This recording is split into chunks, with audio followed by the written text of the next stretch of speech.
ينضم إلينا من القدس سيادة المطران عطلة حنا المتحدث الرسمي باسم الكنيسة الأرثوذكسية بالقدس. سيادة المطران عطلة، مرحبا بك معنا. كلمة أولى لكل ما يحدث اليوم، كيف تعلقون على كل هذه التطورات وهذه الاستهدافات التي تستهدف بالدرجة الأولى المدنيين في غزة؟ شكرا جزيلا لكم. حقيقة ما يحدث اليوم في قطاع غزة إنما هي نكبة جديدة وتطهير عرقي واستهداف لشعب، كل الشعب. هنالك استهداف للمستشفيات، لدور العبادة، للأبنية، لكل ما هو فلسطيني في غزة. هنالك الآلاف من الشهداء، ناهيك عن المصابين، ناهيك عن الدمار الشامل الذي حل بقطاع غزة الحبيب. ولذلك طبعا أنا لست محللا سياسيا ولست محللا عسكريا، أتحدث من منظور إنساني، من منظور وطني، ومن منظور أخلاقي. نحن نطالب ونناشد من خلالكم، من خلال شاشتكم الكريمة، نناشد كل من يستطيع أن يفعل شيئا بضرورة العمل من أجل أن يتوقف هذا العدوان. أولئك الذين يقتلون في غزة هم الأبرياء، هم المدنيين، هم الأطفال، هم النساء والكبار والصغار. هنالك إبادة جماعية لشعب أعزل، وبالتالي أنا أضم صوتي إلى كل الأصوات المنادية بأن تتوقف هذه الحرب وأن يكون هنالك عدالة. مشكلتنا في هذه الأرض المقدسة أن هنالك الكثيرون يتحدثون عن السلام ولكنهم لا يتحدثون عن العدالة، ووصلنا إلى ما وصلنا إليه اليوم لأنه لا توجد هنالك عدالة بحق شعبنا الفلسطيني، هذا الشعب الذي يحق له مثل باقي شعوب العالم أن يعيش بحرية، أن يعيش بكرامة وسلام. نحن من ناحيتنا نرفض الحروب، نرفض القتل، نرفض العنف. ثقافتنا هي ثقافة الحياة وليست ثقافة الموت، وبالتالي نحن ننادي ونطالب بأن تتوقف هذه الحرب حقنا للدماء ووقفا لهذا الدمار الهائل الذي حل بالقطاع الحبيب. سيادة المطران، ونحن نتحدث ثمة صور نبثها لإجراء عمليات على ضوء الهواتف. أنتم رجال دين، ما هي رسالتكم اليوم للعالم الغربي الذي يصدر هذه الصورة عن أن المدنيين في غزة يجب أن يستهدفوا لأنهم متعاطفين مع حركة حماس؟ أنا أستغرب حقيقة من ذلك. الذين يقتلون في غزة بغالبيتهم الساحقة هم أناس مدنيون، ليسوا تابعين لأي فصيل أو حزب.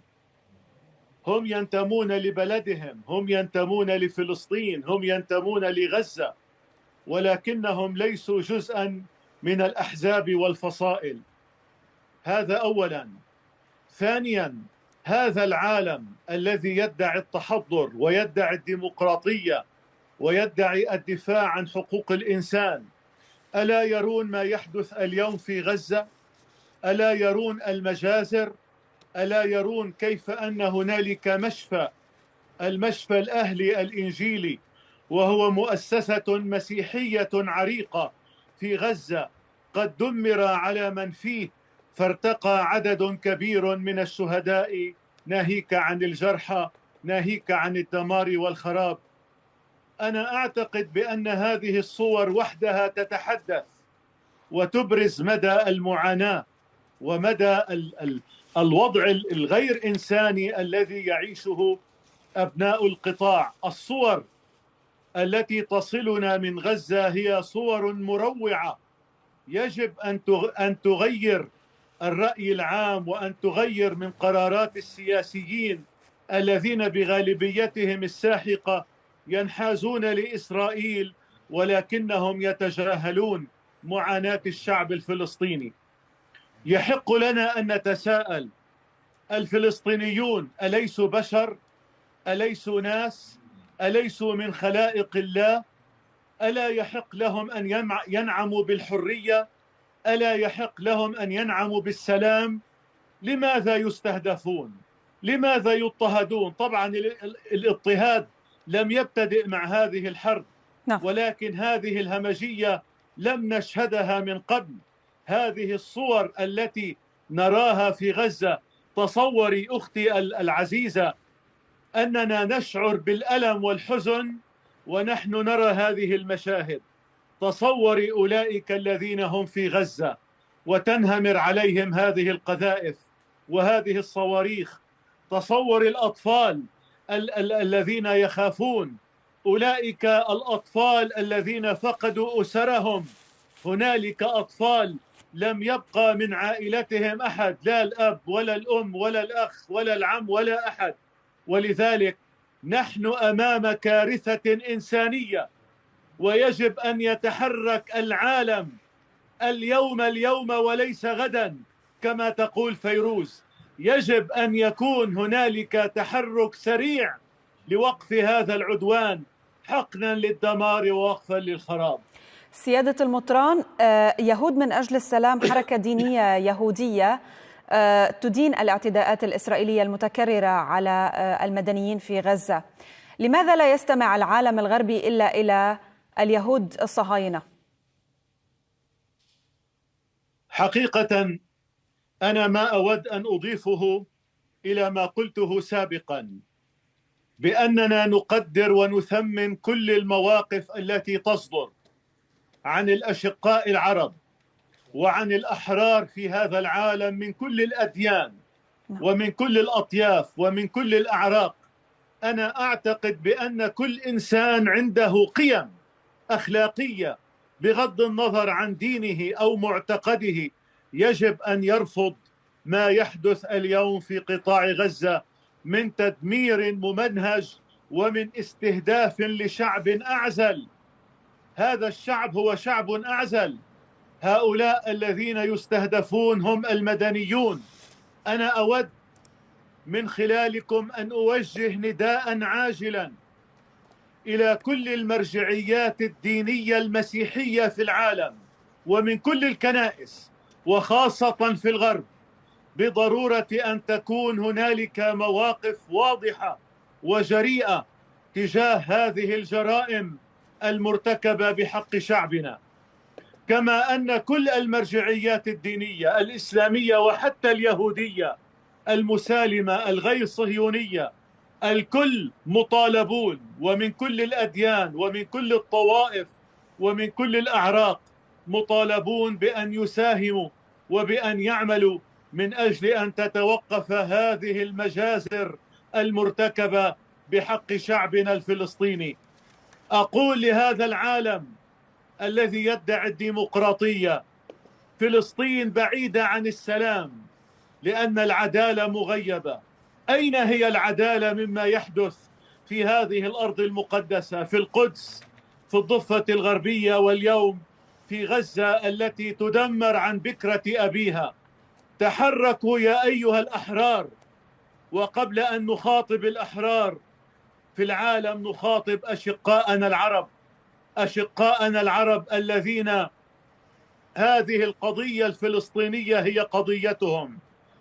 يا أيها الأحباء، يا أيها الأشقاء، نتمنى منكم أن تبذلوا جهدا أكبر من أجل أن يتوقف هذا العدوان. في كل يوم عندنا شهداء أكثر ودمار أكبر وخراب. اعملوا على أن يتوقف هذا العدوان سريعا وبأسرع ما يمكن. سيادة المطران، هل هنالك دور اليوم للمؤسسة الدينية في التأثير على السياسيين الغربيين وماذا يمكن أن يقدم الفاتيكان والبابا كرسل سلام؟ للأسف الشديد الحكام في الغرب تحركهم المصالح السياسية ولا يلتفتون إلى صوت الكنيسة. الكنيسة دائما تصلي من أجل السلام وتنادي من أجل السلام. كل الكنائس الأرثوذكسية والكاثوليكية نادت وتنادي من أجل السلام المبني على العدالة في هذه الأرض المقدسة. وقبل يومين كان عندنا يوم مخصص للصلاة من أجل فلسطين، ولكن للأسف الشديد هؤلاء السياسيين ينطبق عليهم ما قيل في الكتاب المقدس: لهم عيون ولا يبصرون ولهم آذان ولا يسمعون. أتمنى أن يروا، أتمنى أن يسمعوا، أتمنى أن يصحوا وأن يعود إليهم الضمير، أن تعود إليهم الإنسانية، لكي يكتشفوا بأن ما يحدث اليوم في غزة يجب أن يتوقف. هذه النكبة، هذه المجزرة، هذا الدمار، الخراب، الاستهداف يجب أن يتوقف.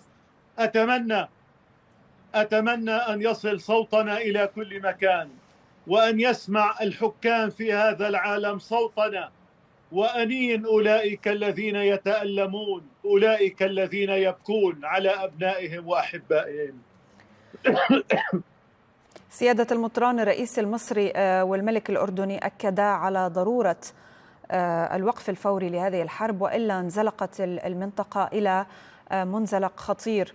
كرجل دين، كيف يمكن وصف هذا المنزلق، خصوصا أن المنطقة تربة خصبة تعد للبعض يعني يتحدث عن تيارات متطرفة قد تنشط الآن نتيجة لهذا التطرف الكبير من الجانب الإسرائيلي؟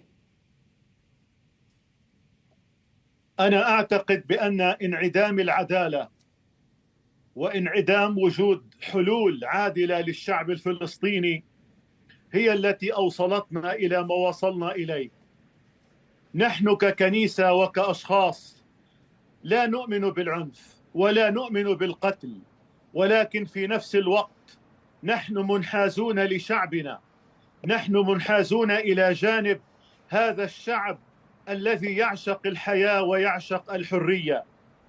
القمة التي كانت اليوم في القاهرة، وأتمنى بأن تكون كل اللقاءات وكل الاجتماعات أن تكون مثمرة، وأن تكون ثمرتها هي أن يتوقف العدوان، وأن يكون هنالك اهتمام أكبر أيضا بحل عادل للقضية الفلسطينية. لا يجوز أن تبقى هذه القضية معلقة. يحدثوننا عن سلام وكأنها أصبحت شعارا دون أن يتحدثوا عن العدالة، عن إنهاء الاحتلال، عن تحقيق أمنيات وتطلعات الشعب الفلسطيني والثوابت الوطنية الفلسطينية. الفلسطينيون وأنا منهم، أنا إضافة إلى صفتي الدينية أنا فلسطيني، أنتمي إلى هذه الأرض وأعشق هذه الأرض، وكل هذه الجراح وهذه الدماء وهذه الآلام هي آلامنا ومعاناتنا. هؤلاء هم إخوتنا وأحباؤنا الذين نصلي من أجلهم ونقف إلى جانبهم، ونطالب معكم ومع كل إنسان حر في هذا العالم بأن تتوقف هذه الحرب. من القدس، سيادة المطران عطلة حنا، المتحدث الرسمي باسم الكنيسة الأرثوذكسية، شكرا جزيلا لك.